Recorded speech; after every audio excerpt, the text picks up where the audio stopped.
हाल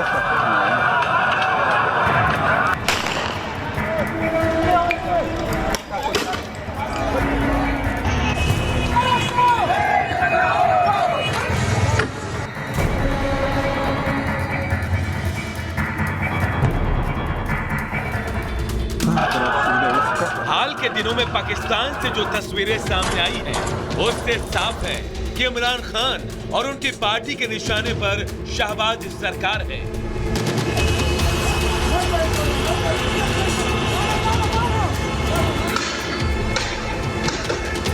वो जेल में भले ही कैद हैं, लेकिन शहबाज के खिलाफ जाल बिछाने में कोई कोर कसर वो नहीं छोड़ रहे।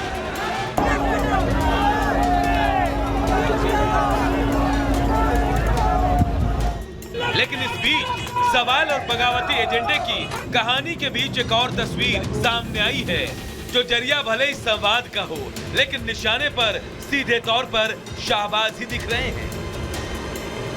यह उस बैठक की तस्वीर है जिसकी मेजबानी खैबर पख्तूनख्वा के मुख्यमंत्री अली अमीन कर रहे थे। पाकिस्तान के खैबर पख्तूनख्वा के सीएम और पीटीआई नेता वही अली अमीन है जिनके लापता होने की खबरें आई थी। कयास यहाँ तक लगाए गए कि पाकिस्तान पुलिस ने उन्हें गिरफ्तार कर लिया है, क्योंकि उन्होंने शहबाज सरकार को अल्टीमेटम दे दिया था।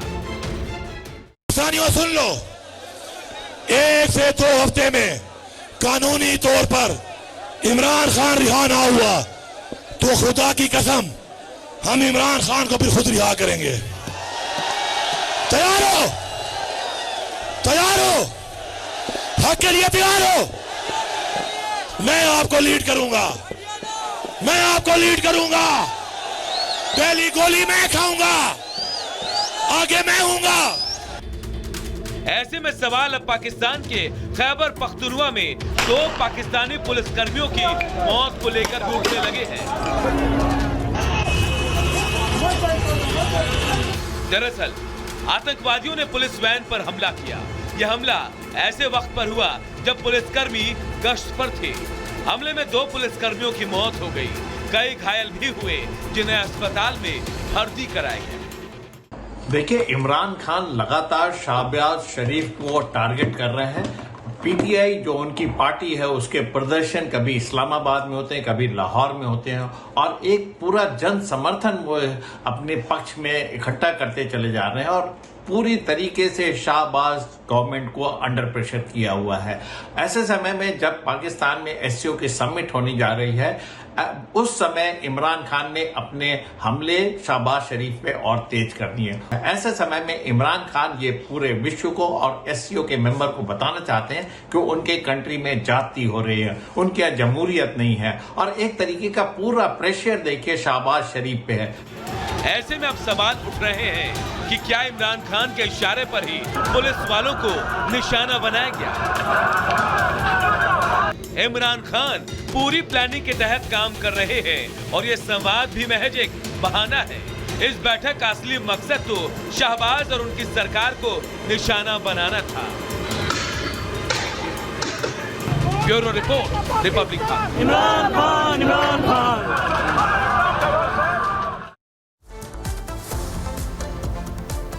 और अगर प्लान केपी के सफल होता है तो इसका फायदा सबसे ज्यादा किसे मिलेगा? टीटीपी को मिलेगा, जो एक आतंकी संगठन है। और इसका असर ये होगा कि कई प्रांत और देश इससे डिस्टर्ब हो जाएंगे। आप उसमें कौन से देश हैं ये भी आपको बता देते हैं। यानी कि ये जो तबाही का एजेंडा है, अफगानिस्तान इससे डिस्टर्ब हो सकता है, इस्लामाबाद इससे डिस्टर्ब हो सकता है, पंजाब प्रांत की बात करें तो वो भी हो सकता है, बलूचिस्तान और पीओके भी इससे डिस्टर्ब हो सकता है।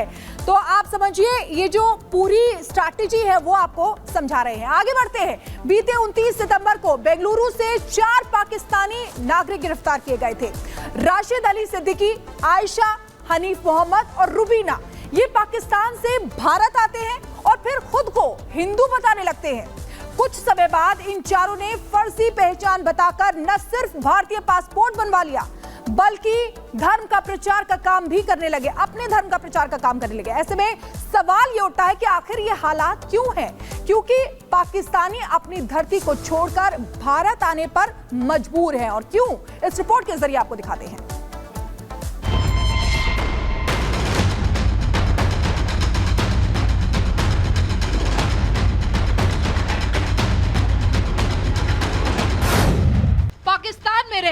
नहीं मंजूर। पाकिस्तान से नौजवान खासतौर पे या जो भी लोग हैं पाकिस्तान से बाहर जाते नजर आ रहे हैं। लीगल वे में अगर वीजा मिल रहा है तो, इलीगल वे में जाना चाह रहे हैं तो पाकिस्तान छोड़ते नजर आ रहे हैं। सर सबसे बड़ी वजह बेरोजगारी है। ठीक है, मानते हैं। गवर्नमेंट अपॉर्चुनिटीज बहुत कम है।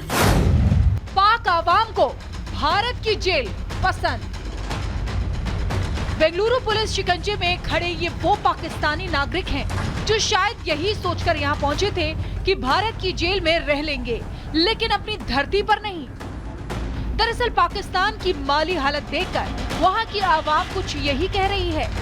वहाँ हाल बेहाल है, महंगाई से हाहाकार मचा है, दिवाला निकलने की तैयारी है। ऊपर से वहाँ की सेना ने खजाना खाली कर मुल्क की मिट्टी पलीत कर दी है। हालात आउट ऑफ कंट्रोल हैं और शहबाज सरकार जगह जगह भीख मांगकर कुर्सी पर बने रहना चाहती है।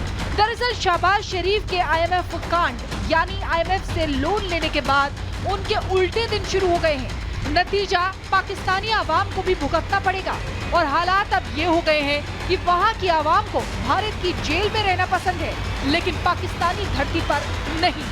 सुनिए, अब ये सिचुएशन आ गई है कि पाकिस्तान से लोग इलीगल वे में इंडिया जा रहे हैं। फैमिलीज की फैमिलीज लीगल इलीगल जैसे कोई जा सकता जा रहा है, उधर जाके वो जॉब्स कर रहे हैं, रोजगार या मतलब जिस भी सिलसिले में जा रहे हैं। पहले तो मुझे बताएं, क्या ये खबर सुन के हैरान हुए हैं या नहीं?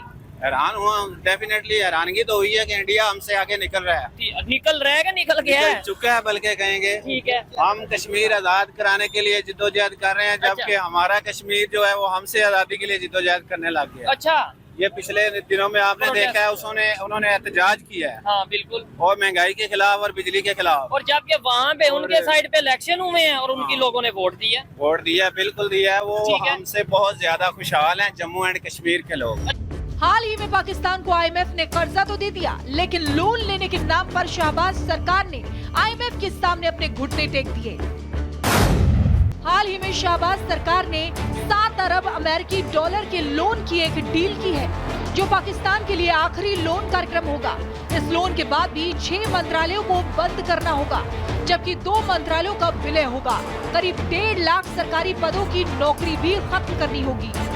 वहाँ के नागरिक हैं वो त्रस्त हैं, महंगाई बहुत है, इन्फ्लेशन बहुत है, लिहाजा बहुत बड़ा हुजूम पाकिस्तान का हिंदुस्तान में आना चाहता है। स्पेशली हिंदू जो सिंध में है, बलूचिस्तान में है, क्योंकि उनके ऊपर तमाम तरीके के हमले हो रहे हैं, तमाम तरीके के रिलीजियस एट्रोसिटीज हो रही हैं, तो वो हिंदुस्तान आना चाह रहे हैं, किसी भी कीमत पे आना चाह रहे हैं। लिहाजा देखिए कब उनका वो सपना पूरा होता है। पाकिस्तान वो देश नहीं रह गया जो अपने आम नागरिकों को सुरक्षा प्रदान कर सके।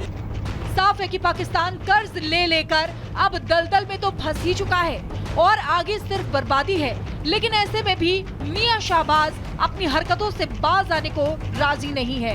Bureau report, Republic Bharat.